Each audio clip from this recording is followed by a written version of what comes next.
प्रिय छात्रों, आज हम आपकी पाठ्य पुस्तक में संकलित कविता जीवन नहीं मरा करता है का अध्ययन करेंगे।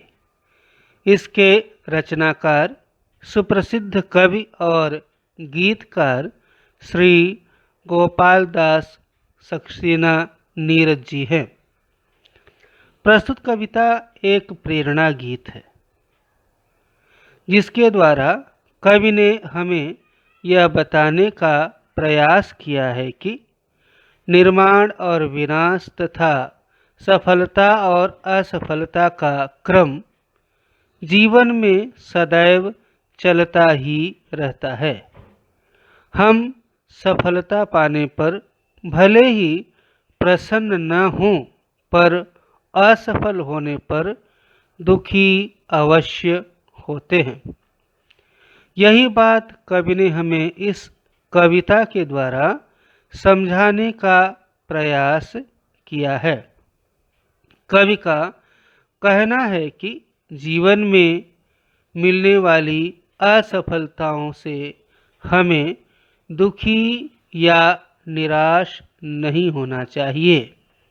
ये जीवन के अंग हैं, अर्थात हम जीवन में अपने प्रत्येक प्रयास में सदैव सफल ही नहीं होते हैं। कभी कभी ऐसा होता है कि बहुत प्रयत्न करने पर भी हमें असफलता हाथ लगती है।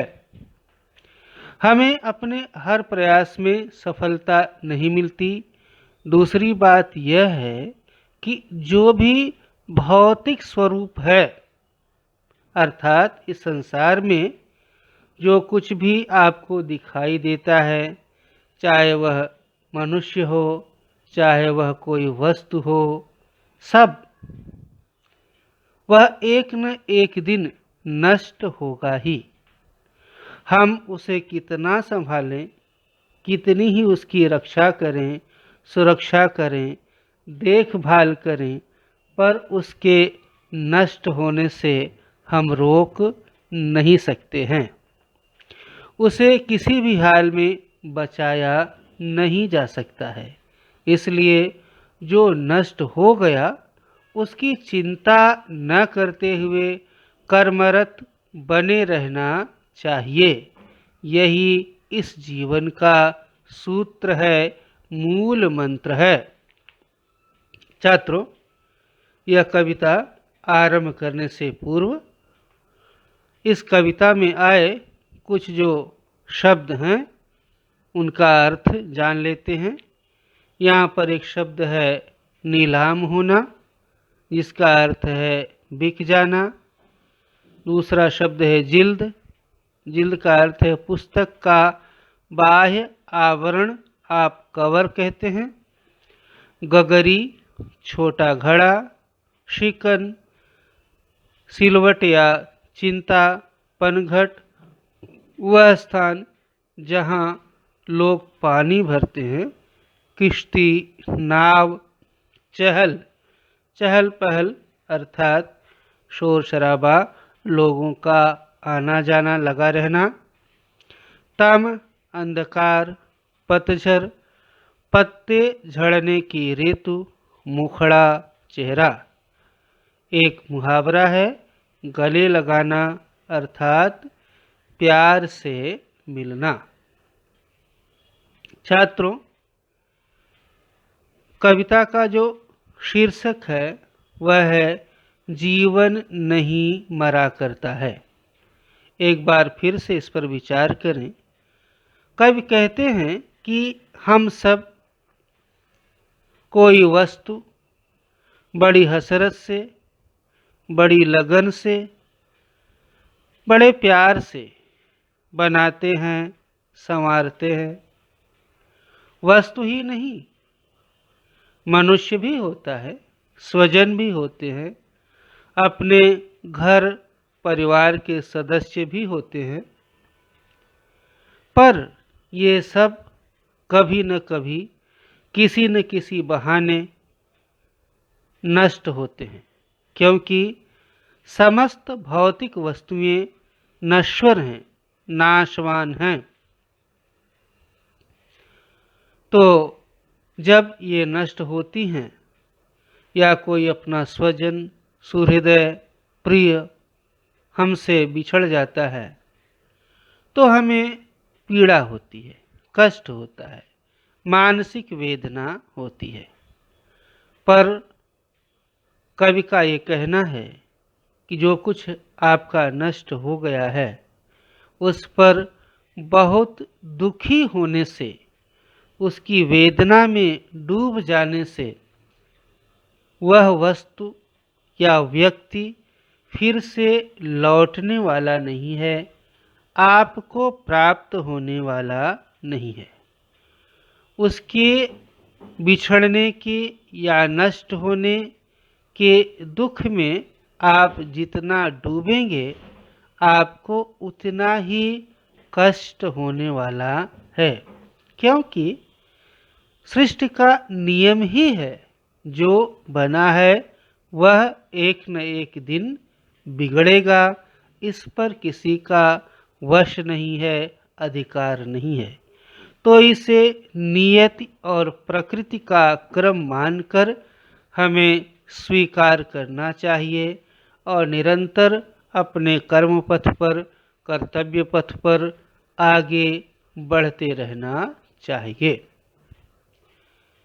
यहाँ कविता अब आरंभ करते हैं। देखिए, छिप छिप अश्रु बहाने वालों, मोती व्यर्थ लुटाने वालों, कुछ सपनों के मर जाने से जीवन नहीं मरा करता है। कवि कहते हैं या अक्सर ऐसा स्वाभाविक है, बहुत ही सामान्य बात है, ऐसा होता है क्या कि जब हमारी कोई प्रिय वस्तु जो होती है नष्ट हो जाती है, कोई अपना प्रियतम रहता है, वह इस संसार या दुनिया से विदा हो जाता है, बिछड़ जाता है, तो मन को बड़ी वेदना होती है, बड़ा कष्ट होता है। हम लोगों को न बताते हुए छिप छिप कर क्या होता है, आंसू बहाते हैं, दुखी होते हैं, अपने मन की वेदना को लोगों की नज़रों से छिपा करके प्रकट करते हैं। कवि कहते हैं, ऐसे लोगों को संबोधित करते हुए कहते हैं कि छिप छिप कर अश्रु बहाने से, अर्थात जो नष्ट हो गया है उसके दुख में, उसके वियोग में रोने से या अपने मन को, अपनी आत्मा को कष्ट देने से कोई लाभ नहीं होगा। मोती व्यर्थ लुटाने वालों, व्यर्थ, व्यर्थ का अर्थ है जिसका आपको कोई लाभ न मिले। हाँ, मोती किसे कहा गया है? आंसुओं को कहा गया है। कहते कि जो आप रो रो करके आंसू रूपी मोती जो लुटा रहे हैं, गिरा रहे हैं, बेकार में निरर्थक उसे नष्ट कर रहे हैं। निरर्थक नष्ट क्यों कर रहे हैं, बेकार क्यों कर रहे हैं? क्योंकि रोने से कुछ भी प्राप्त होने वाला नहीं है। जो हो गया वह हो गया। कुछ सपनों के मर जाने से जीवन नहीं मरा करता है।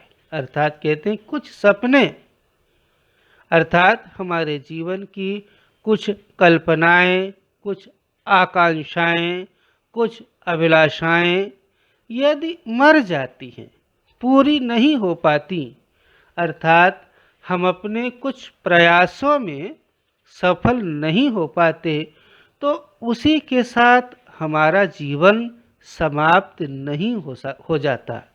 जीवन तो बहुआयामी है, इसमें करने के लिए बहुत सारे रास्ते हैं, विकल्प हैं, आयाम हैं। तो हम जो कुछ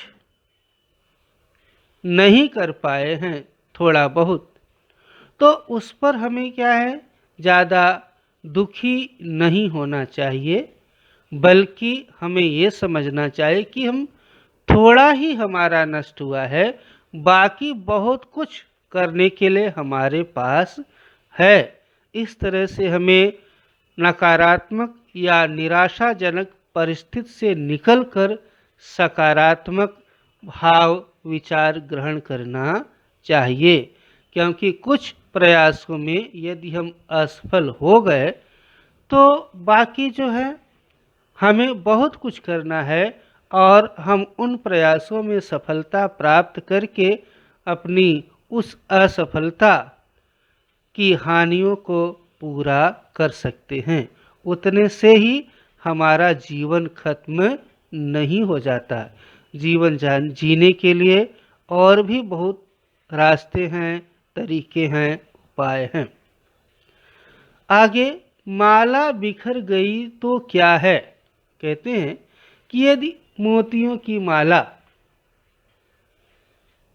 टूटकर मोती बिखर गए तो क्या हम उससे निराश या दुखी नहीं होते हैं, बल्कि उन मोतियों को फिर से हम चुन लेते हैं, समेट लेते हैं, इकट्ठा कर लेते हैं और फिर से उनसे माला बना लेते हैं।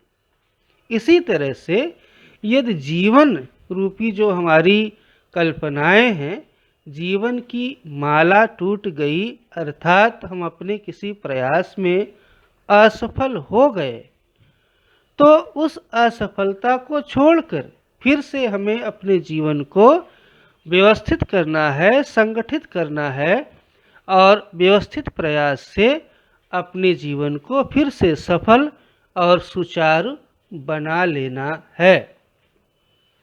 खुद ही हल हो गई समस्या।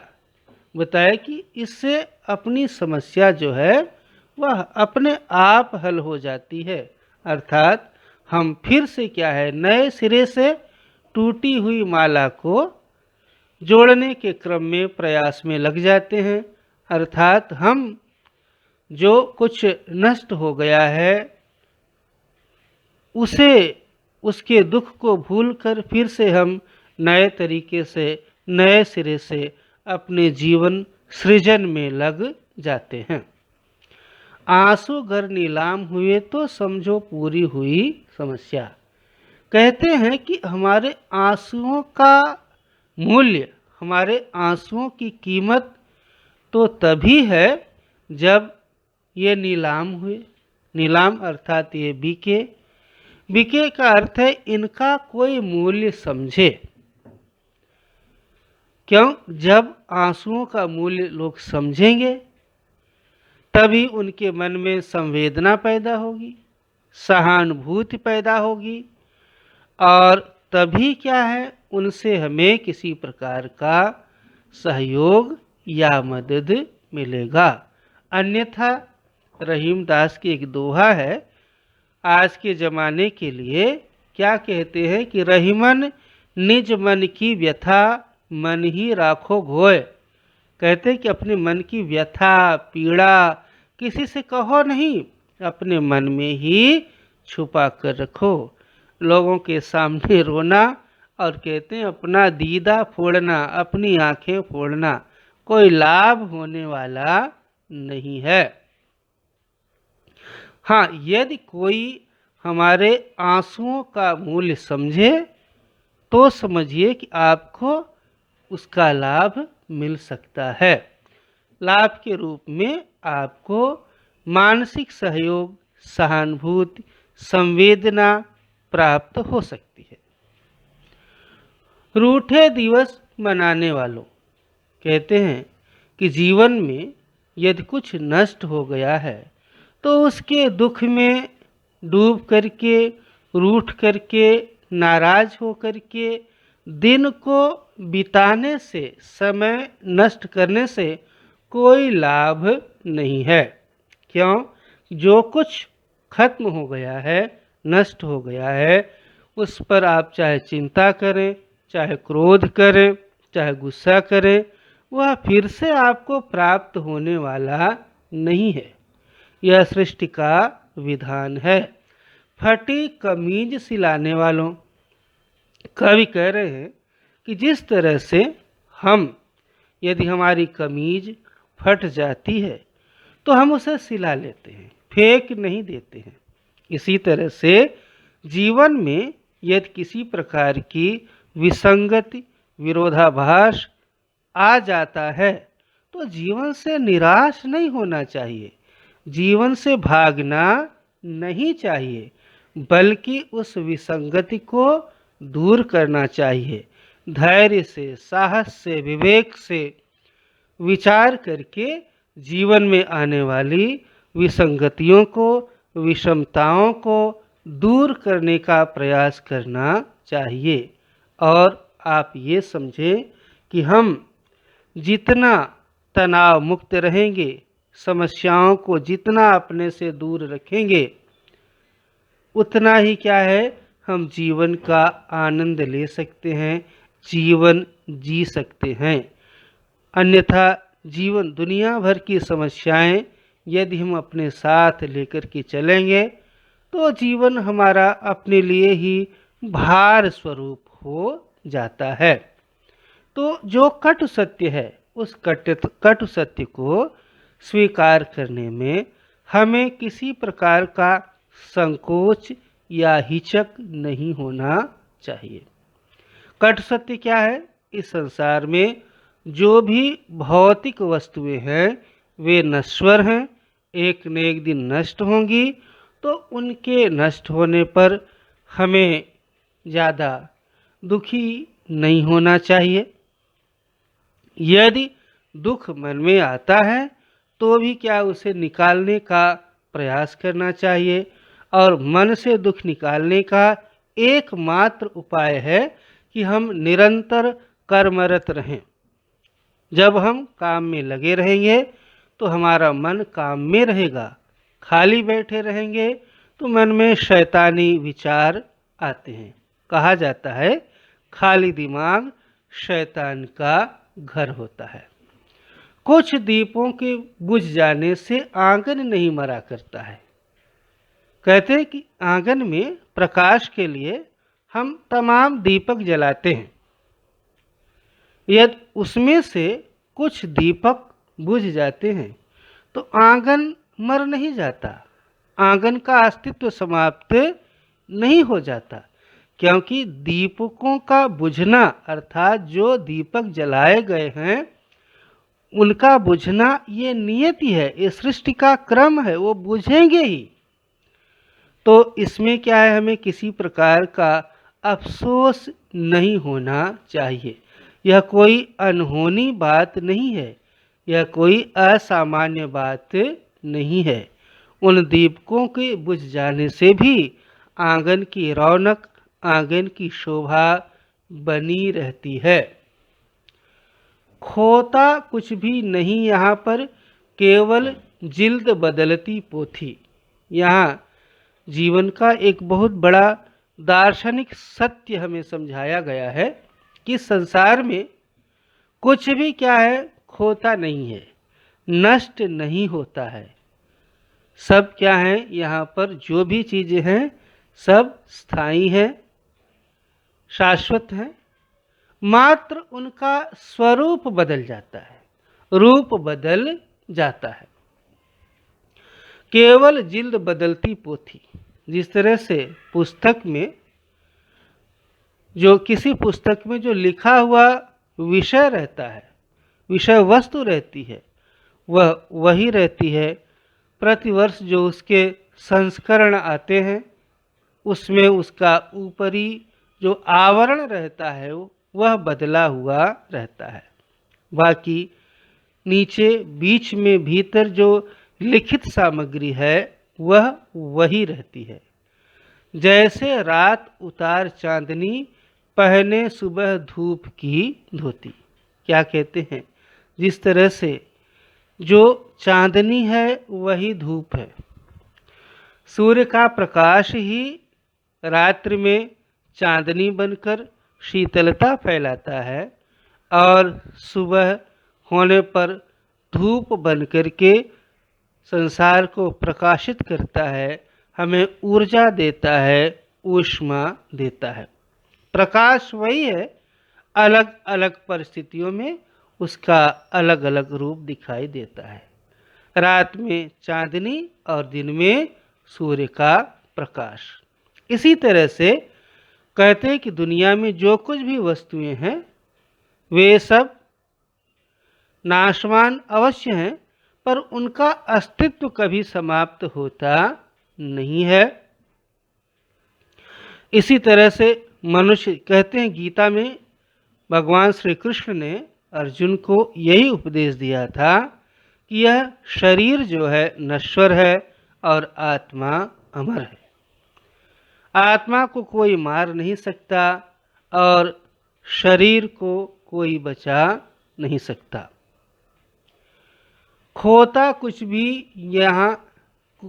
नहीं यहाँ पर, केवल जिल्द बदलती पोथी। पोथी अर्थात पुस्तक। पुस्तकों के जिल्द, ऊपरी कवर, ऊपरी आवरण बदल जाते हैं, भीतर की सामग्री एक ही रहती है। अर्थात ये कह रहे हैं कि संसार में कुछ भी नाशवान नहीं है। कुछ क्रियाओं के स्वरूप उसका स्वरूप जो है बदल जाता है। वस्त्र बदलकर आने वालों, गीता में लिखा है वाशांस जीर्णान यथा विहाय नवान गृह्णाति नरोपराणि तथापि जीवाणि विहाय जीर्णा नन्यान संयाति नवानि देहि। अर्थात जिस तरह से मनुष्य पुराने वस्त्रों को त्याग करके नए वस्त्र धारण कर लेता है, उसी तरह से यह जीव भी जर्जर पुराने शरीर रूपी वस्त्र को त्याग कर नया शरीर रूपी वस्त्र धारण कर लेता है। और जीव कभी मरता नहीं है, यही जीवन का सत्य है। यहाँ पर भी वही बात लिखी गई है, वस्त्र बदलकर आने वालों। बताते हैं कोई मरता नहीं है। किसी के मरने पर हम दुखी होते हैं तो कहते मरता नहीं, केवल वस्त्र बदलकर आता है, फिर से वह दूसरे शरीर में, वह नए रूप में हमारे सामने आता है। चाल बदलकर जाने वालों, चंद खिलौने के खोने से बचपन नहीं मरा करता है। यहाँ एक बहुत ही साधारण सा, सामान्य सा उदाहरण दिया गया है कि बच्चे जो होते हैं खिलौने खरीदते हैं, बड़ी हसरत से खिलौने खरीदते हैं और बड़े प्रिय होते हैं।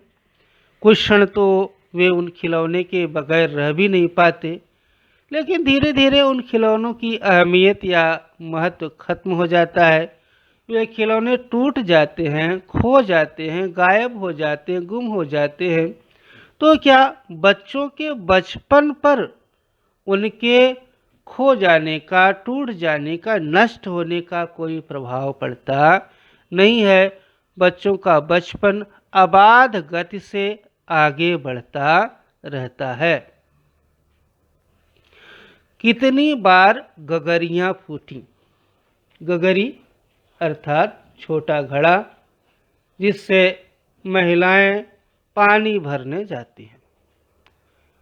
पानी भरने जाती हैं, बहुत संभालती हैं, सावधानी रखती हैं, फिर भी कभी कभी ऐसा होता है वह हाथ से छूट जाती है, गिर जाती है, टूट जाती है। पर शिकन न आई पर पनघट पर, लेकिन उन गगरियों के टूटने से पनघट पर कोई शिकन नहीं आई। शिकन मतलब कोई उसे दुख नहीं हुआ, चिंता नहीं। क्यों? कि निर्माण और विनाश सृष्टि का अनवरत चलने वाला क्रम है, यह चलता ही रहता है। कितनी बार किश्तियां डूबी। किश्ती छोटी नाव, चहल पहल वो ही है तट पर, लेकिन तट अर्थात नदियों का किनारा वह या घाट, जहाँ से लोगों का नदियों का एक पार से दूसरे पार आना जाना होता है। बताइए कि अक्सर होता है, बहुत बार आप सुनते हैं कि नावें डूब गई, नाव डूब गई, लोग डूब गए। लेकिन डूबने से, लोगों के डूबने से या नाव डूबने से घाट सुनसान नहीं हो जाता। सृष्टि का, संसार का क्रम निरंतर चलता रहता है। लोगों का आना जाना घाट पर लगा ही रहता है। इसलिए इसी तरह से यही बात हम सबके जीवन के लिए है कि यदि जीवन में कुछ भी ऐसी अप्रिय घटना हो जाती है तो हमें उसमें डूबने से अच्छा है कि हम अपने जीवन को सामान्य बनाए रखें और अपने सामान्य जीवन में सामान्य तरह से व्यवहार करते रहें, अपने आप को कर्मरत बनाए रखें, अपने आप को व्यस्त रखें। व्यस्त रखने से, कर्मरत रखने से उस विनाश का दुख हमें महसूस नहीं होगा, अनुभव नहीं होगा। तम की उम्र बढ़ाने वालों, यहाँ तम अंधकार का प्रतीक है। तम अर्थात अंधकार, और अंधकार जो है वह बुराई का प्रतीक है। कह रहे हैं कि तम की उम्र बढ़ाने वालों, अर्थात दुनिया में ऐसे कुछ लोग हैं, ऐसे कुछ मनुष्य हैं जो अच्छाई का मार्ग छोड़ करके बुराई के मार्ग पर चलते हैं, अच्छाई का रास्ता छोड़ करके बुराई के रास्ते पर चलते हैं,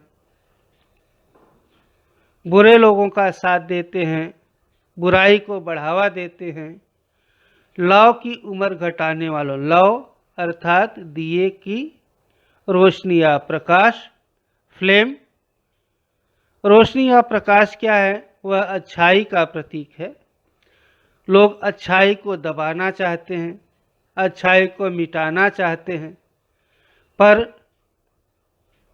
उनका यह प्रयास कभी सफल होता नहीं है। जीत हमेशा अच्छाई की होती है, सत्य की होती है, अच्छे कामों की ही होती है। लाख करे पतझड़, कोशिश पर उपवन नहीं मरा करता है। कहते हैं कि पतझड़ लाख प्रयत्न कर ले। पतझड़ का एक समय है, मार्च का महीना, फरवरी मार्च का महीना। हमारे देश में उस समय अधिकांश वृक्षों के पत्ते झड़ जाते हैं। पत्ते झड़ जाने से क्या है, वृक्षों की शोभा खत्म हो जाती है। लेकिन वह कितने दिनों तक? पतझड़ का समय ही कितना है, आयु ही कितनी है? महीना, 15 दिन, 1 महीना।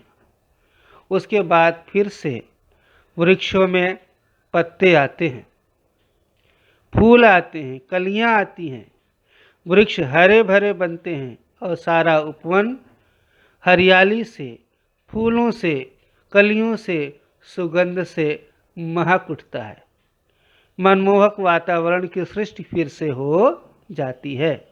उपवन अर्थात बाग बगीचे, उन पर पतझड़ का स्थायी प्रभाव नहीं रहता, फिर से उनमें हरियाली आती है, फल फूल कलियां आती हैं, छाया आती है, शीतलता आती है, उनका सौंदर्य, उनका रूप निखरता है। लूट लिया माली ने उपवन, लुटी न केवल, लुटी न लेकिन गंध फूल की। कहते हैं कि माली जो है भले ही उपवन लूट ले, बगीचा लूट ले, लेकिन फूलों की गंध वह लूट नहीं सकता। वह तो चारों तरफ बिखरती ही रहती है। इसी तरह से कहते हैं कि भले ही प्रकृति या सृष्टि जो है हमारे जीवन में असफलता या विनाश का क्रम लाए, पर वह हमारे आत्मविश्वास को, हमारे साहस को, हमारे धैर्य को तोड़ नहीं सकती है। और फिर हम अपने आत्मविश्वास, अपने साहस, अपने धैर्य से फिर से अपना सामान्य जीवन जीने लगते हैं। तूफानों तक ने छेड़ा, पर खिड़की बंद न हुई धूल की। कहते तूफान जीवन में बड़े बड़े तूफान आते हैं। तूफान का अर्थ है बड़ी बड़ी समस्याएं, कठिनाइयाँ, परेशानियाँ। लेकिन बताए उन तूफानों के साथ ही हमारे मन में कहीं न कहीं यह आशा, विश्वास की खिड़की खुली रहती है कि यह तूफान क्षणिक है, थोड़े समय के लिए है। तूफान खत्म होगा, फिर से वातावरण शांत होगा, फिर से सब कुछ सामान्य होगा। नफरत गले लगाने वालों, कुछ लोग बताए संसार में ऐसे हैं जो नफरत फैलाते हैं। मनुष्य मनुष्य, इंसान इंसान, आदमी आदमी के बीच नफरत फैलाते हैं। सब पर धूल उड़ाने वालों, धूल उड़ाना अर्थात लोगों पर दोषारोपण करना, लोगों के मान सम्मान पर कीचड़ उछालना, लोगों की निंदा करना, शिकायतें करना, बदनाम करना। कुछ मुखड़ों की नाराज़ी से बताया कि कहते कुछ मुखड़े, कुछ चेहरे यदि नाराज हो जाएं तो दर्पण नहीं मरा करता है, दर्पण पर इसका कोई प्रभाव नहीं पड़ता है। दर्पण अपना गुण, अपना धर्म, अपना स्वभाव छोड़ता नहीं है। इसी तरह से कवि का यह कहना है कि जीवन में भले ही प्रतिकूल परिस्थितियां आए, कुछ लोग हमारी निंदा करें, हम पर कीचड़ उछालें, चाहे जितनी भी प्रतिकूल परिस्थितियां आए, समाज से विरोध का सामना करना पड़े, लोगों का सहयोग शायद न मिले, फिर भी हमें अपने धैर्य, अपने साहस, अपनी हिम्मत, अपने हौसले को हारना नहीं चाहिए, बल्कि हिम्मत, साहस, हौसले और विवेक से अपने कर्म पथ पर बढ़ते रहना चाहिए, आगे बढ़ते रहना चाहिए, कर्मरत बने रहना चाहिए। धीरे धीरे सारी परिस्थितियां सामान्य हो जाएंगी।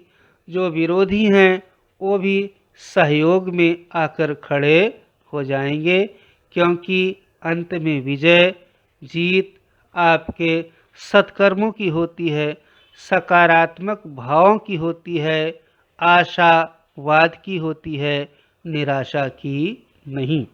तो छात्रों, इस तरह से आपकी यह कविता जीवन नहीं मरा करता है यहीं पर समाप्त होती है।